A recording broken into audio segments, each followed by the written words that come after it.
Hi you guys, welcome to the kitchens of Soul Food Couture.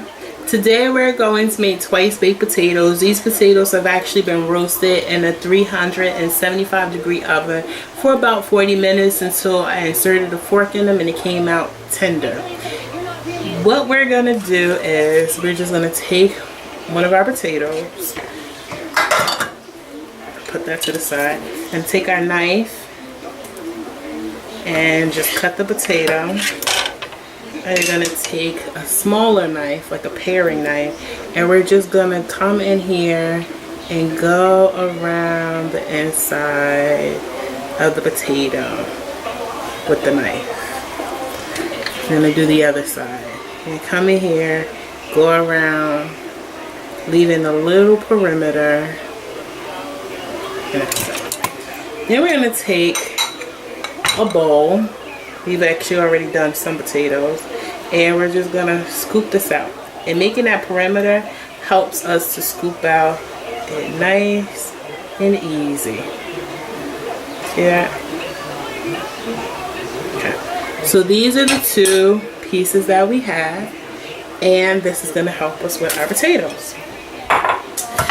Mainly what we're gonna do is we're mainly going to keep just the shells. I know you're like, oh my god, you got so many to do.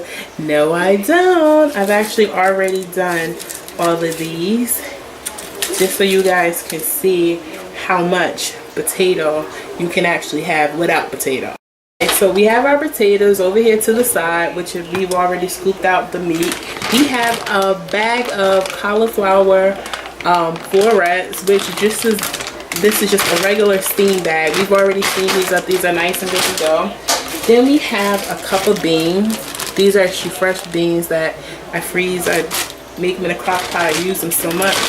I always have them on hand. So we're just going to open this bag. And I'm just going to come in here and scoop these out. You don't want the excess water.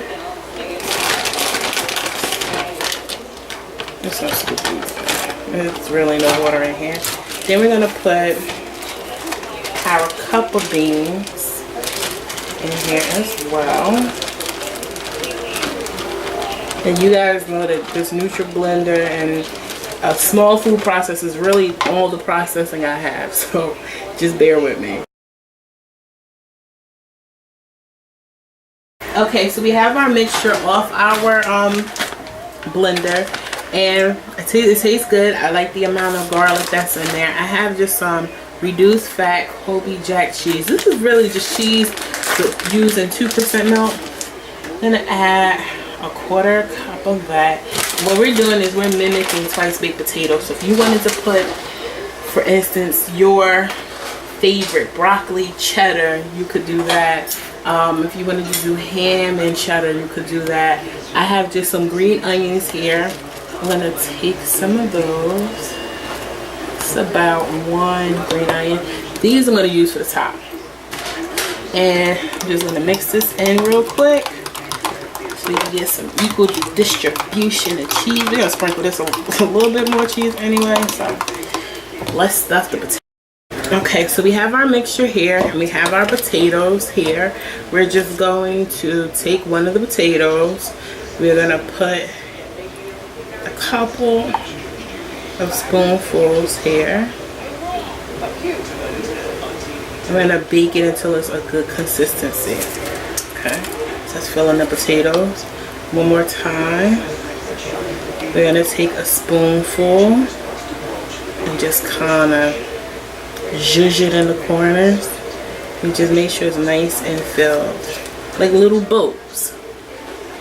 So here are our potatoes. You can see, let me just zoom in kind of good here.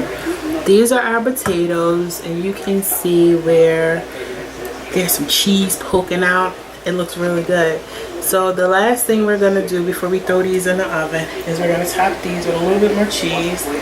I have here in my hand, show you guys the package. I swear by this cheese.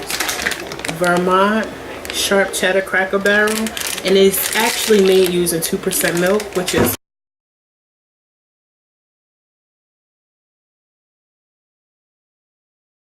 pretty much it. This just goes in the oven. If you want to make this before you go to work, pop it in the oven when you come home. Like if you put a roast in that's been slow cooking, these potatoes are true.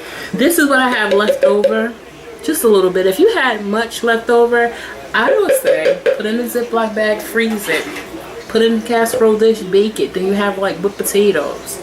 So this is what we have so far. Here we have our twice baked potatoes, and they're looking pretty good. These look really good.